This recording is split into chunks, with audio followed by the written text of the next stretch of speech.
Order! Order! You are an incorrigible delinquent at times. Behave yourself, man!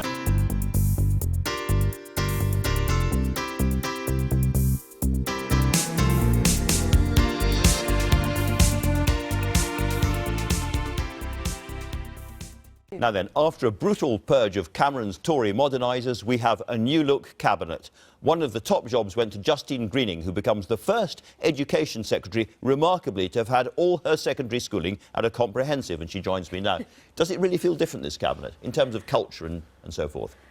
I think it does in many respects. I'm really proud that there are so many state school educated people sat around the cabinet table. It's full of people who campaigned for staying in the EU, but also critically leaving the EU. It's from all regions of our country. So I think it's a really balanced cabinet, and I hope that we can really deliver this agenda that Theresa May has set out for Britain. Well, let's get on to that agenda then, because in her speech, it was very interesting in Downing Street, she singled out, she said, if you're a white working class boy, you are less likely than anybody else in Britain to go to university, and she made social mobility absolutely central to her purpose. And as Education Secretary, you are, for England at any rate, in charge of social mobility, really. So can I see if there is any kind of policies behind these warm words?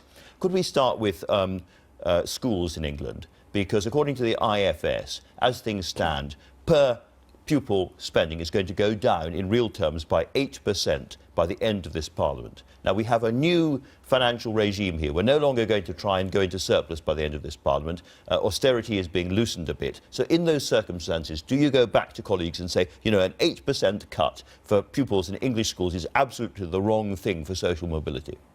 Well, let's go. So social mobility is something that has characterised my personal life, yes, as well as my political life. It's something that I hugely care about.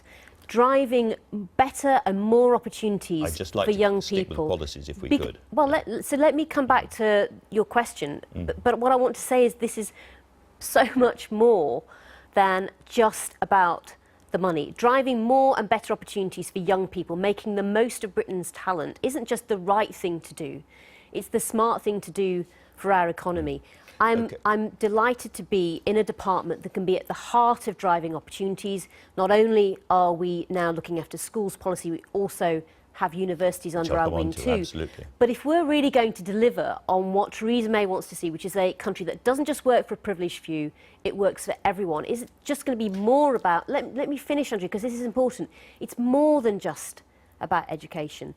It's about what happens at home. It's about what happens in communities and setting young people's sights high. It's about the ability of our businesses to pull through Britain's rough diamonds and make the best use of the talent. It's about having great teachers in schools Absolutely. who can develop that talent in the first place. All right, but in the end, these are wonderful words and warm words and all the rest of it, but you are in charge of education, and if the education regime is going to be less money per pupil for schools for the rest of this government, that is going to impact upon lots of poorer families and lots of people struggling in school who don't have other kinds of support, which is why I ask you again, would you seek to reverse that 8% cut?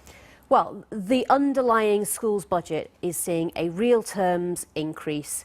We are reviewing and introducing a new schools funding formula that will be much fairer than the last one, Andrew. It's the first cut per capita, per pupil spending since the 1990s, the IFS says, and a lot of head teachers and a lot of teachers are profoundly worried about it.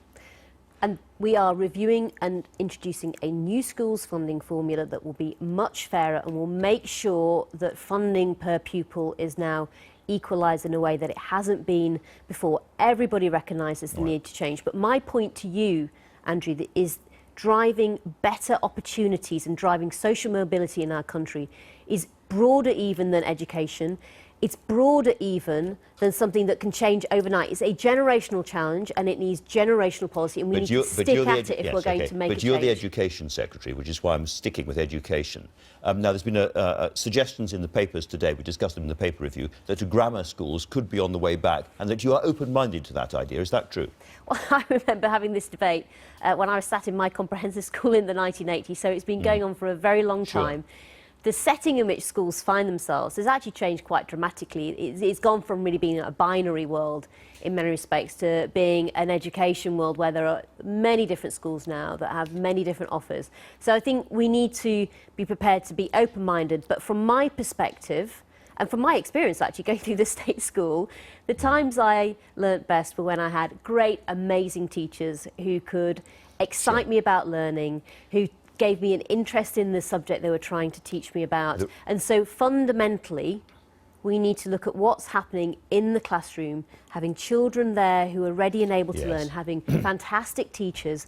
That's what's going to be most important, and that's what I'll focus on. There are a lot of your colleagues on the Tory backbenches and elsewhere who are desperate for you to say, do you know what, I think grammar schools were a good thing and I don't mind them coming back. And I think I've been in this job literally 2 or 3 days. I'm not going to make some big sweeping policy pronouncements. Go on. I'm going to take Go on. a very measured, sensible approach in this role. And I recognise that this is an important debate. So, of course, I've got lots of things in my in tray.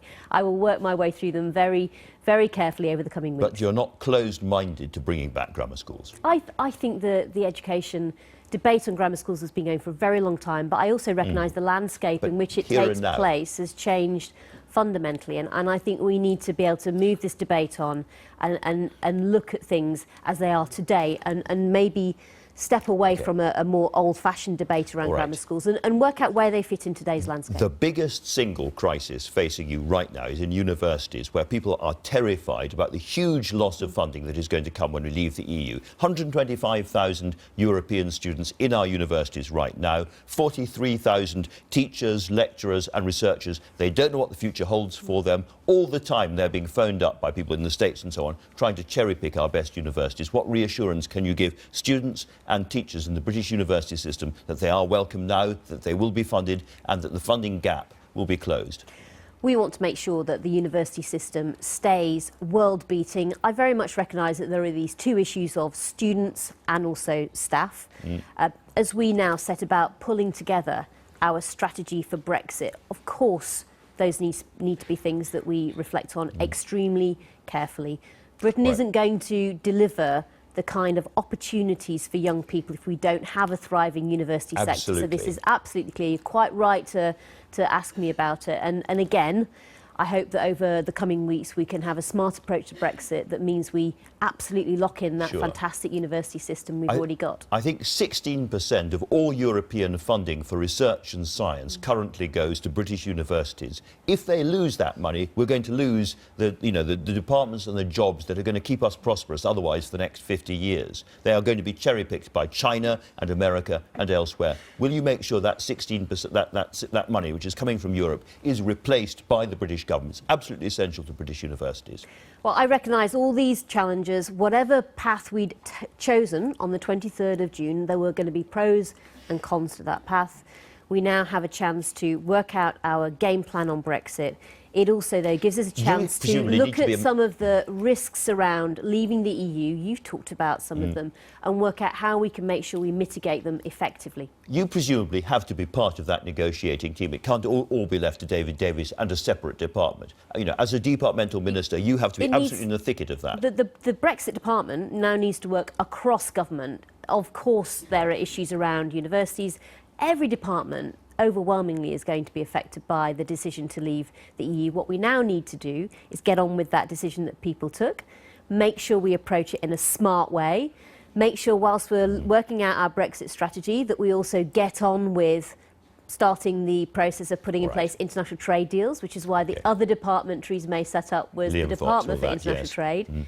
And I think it's about having this approach, twofold approach. One, looking at how we change the relationship with Europe, and two, building the trade deals with the rest of the world. Justine Greening, thank you very much indeed for joining us this morning. I've been getting away with it all.